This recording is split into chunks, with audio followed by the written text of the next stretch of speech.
Sir मगर इंसदाद दहशतगर्दी अदालत ने तो तहरीक इंसाफ के 97 मुलजमान के नाकाबिले वारंट गिरफ्तारी जारी कर दी हैं। तो ये एहतजाज के हवाले से पहला मुकदमा है। तमाम लीडरशिप के नाम जो हैं इसमें शामिल हैं। अब आप इमरान खान को जेल से निकलवाने की बात कर रहे हैं कि कल ही ये हो जाएगा, लेकिन अब तो ये सारे जेल जाते हुए दिखाई दे रहे हैं उल्टा। देखिए बीबी, बात यह है कि रवैया कौन सा अपनाना है, सुलह वाला या लड़ाई वाला। अगर लड़ाई वाला अपनाएंगे तो ज़ाहिर है रियासत से लड़ाई है, वो भी आखिरी हद तक जाएंगे। आप भी आखिरी हद तक जा रहे हैं। आपने भी सारे नाके तोड़े, आपने भी रेंजर्स पे ऊपर गाड़ी चढ़ाई, आपने भी सब कुछ किया ना। तो वो फिर जब वो रिएक्ट करते हैं तो फिर हमें तो यही अफसोस होता है ना कि दोनों गलती पर है। तो मैं तो यही कहता हूँ कि भाई रास्ता, दरमियानी रास्ता, सुलह का रास्ता, मसालियत का रास्ता, वही मुल्क को आगे लेके जा सकता है। बैरिस्टर गोहर कह रहे हैं कि डी चौक आना मकसद नहीं था और ना ही लीडर्स को ये कहा गया था सब डी चौक पहुंचो। तो फिर ये अहकामात बुशरा बीबी दे रही थी अभी तक, जो आपके अभी तक सर इतना कुछ हो गया है पिछले चंद दिनों के अंदर, और यही अखज़ कर रहे हैं, मगर आज फिर भी इमरान खान साहब ने उन्हें खराज तहसीन पेश की है। बावजूद इसके कि क्या लोगों के गिले शिकवे हैं, जमात के अंदर क्या रिजेंटमेंट है, उनकी क्या टोन, वॉइस और अल्फाज हैं, और जिन अलकाबात से वो लीडरशिप को से मुखातिब हो रही हैं, सियासी लीडरशिप बुशरा बीबी से अपने आप को डिस्टेंस करना चाह रही है, लेकिन शायद ये हो ना पाए आने वाले दिनों में। देखिए, हम माने या ना माने, पीटीआई में सिर्फ एक ही लीडर है, उसका नाम इमरान खान है। ये बाकी सब उसी से ताकत लेते हैं, उसी से रोशनी लेते हैं। ये इमरान खान आज पीटीआई छोड़ के कल अकेला खड़ा हो जाए, सारी पीटीआई वहीं जमा हो जाएगी। दूसरी बात यह है कि इमरान खान के लिए सबसे अहम इस वक्त मुल्क में सिर्फ एक ही शख्सियत है, जिसका नाम बुशरा बीबी है। कोई उसको मानता है, माने, नहीं मानता, इमरान ने उसको माना हुआ है, तो इसलिए वही सबसे सुप्रीम है।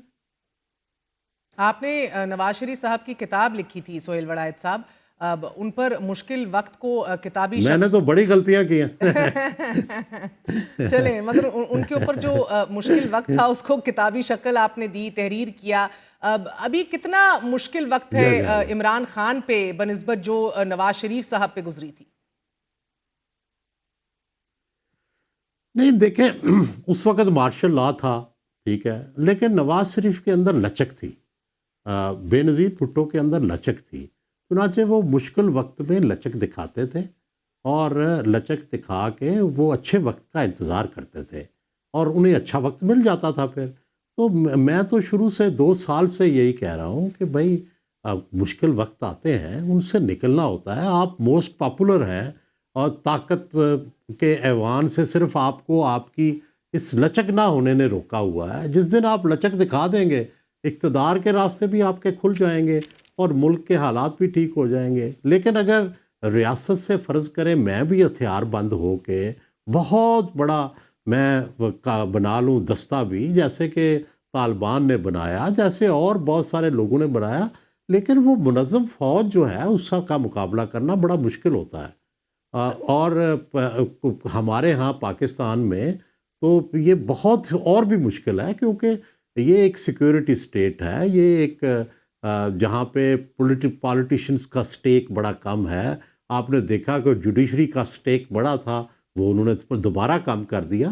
तो यहाँ कुछ तल्ख़ हकीकतें हैं जो शायद हमें पसंद भी ना हो, लेकिन उन तल्ख़ हकीकतों का इदराक किए बगैर आप यहाँ कामयाब नहीं हो सकते। मगर सर हमने देखा तो नहीं है, लेकिन पढ़ा ज़रूर है 47 से लेकर अब तक, वड़ायत साहब, जब भी कोई बड़ा तनाज़े हुआ है, सानहा हुआ है, या फिर किसी भी किस्म की कोई अफरा तफरी हुई है, मौलाना शाह अहमद नूरानी हो, मुफ्ती महमूद हो, काजी हुसैन अहमद हो, नवाबजादा नसरुल्लाह खान जैसे लोगों ने हमेशा मसले को हल करने की कोशिश की। Their presence was larger than life. मुझे आज ऐसा कोई शख्स नज़र आ नहीं रहा sir, the elders of politics so to say. कहाँ है, कौन है? नहीं, देखें, गुजारिश यह है कि मुझे तो नवाबज़ादा नसरुल्लाह साहब और शाह अहमद नूरानी साहब के साथ बहुत वक्त गुजारने का मौका मिला है। नवाबज़ादा नसरुल्लाह खान ने कभी फ़ौज से लड़ाई नहीं की। आप उनकी पूरा कैरियर देख लें कि वो कभी भी फ़ौज से मुतसादम नहीं हुए। मौलाना शाह अहमद नूरानी से मैं बार बार सुनता था, उस वक़्त तालिबान का अरूज था, उस वक़्त बड़ी एंटी अमेरिकनिज़म थी।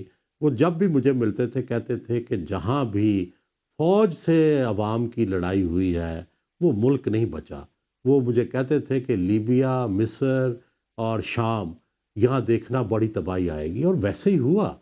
कभी भी ये अपनी ही फौज के साथ जब आप लड़ते हैं तो उससे आपको भी कुछ नहीं मिलता और फौज का भी नुकसान होता है और अल्टीमेटली मुल्क का नुकसान होता है। ऐसी सूरत हाल में जब तहरीक इंसाफ बार बार ये कह रही है कि एक जुडिशल कमीशन बना लिया जाए कि दूध का दूध पानी का पानी हो जाए, लेकिन इससे हट के आप देख रहे हैं कि करोड़ों रुपए महंगे तरीन एडवर्टिजमेंट्स के ऊपर जो जरूर लगाए जा रहे हैं, कि इससे बयानिया जो है बना सकेगी हुकूमत?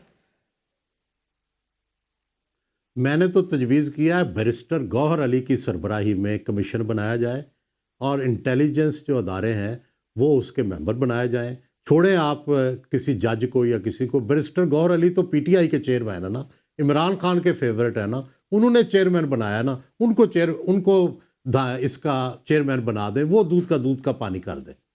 ये कबूल होगा हुकूमत को? भाई अगर वो सच्चे हैं तो कबूल करना चाहिए। बहुत बहुत शुक्रिया। सुहेल वड़ाइच साहब हमारे साथ मौजूद थे। आपने गुफ्तगू सुनी, वक्फे के बाद हाजिर हूं।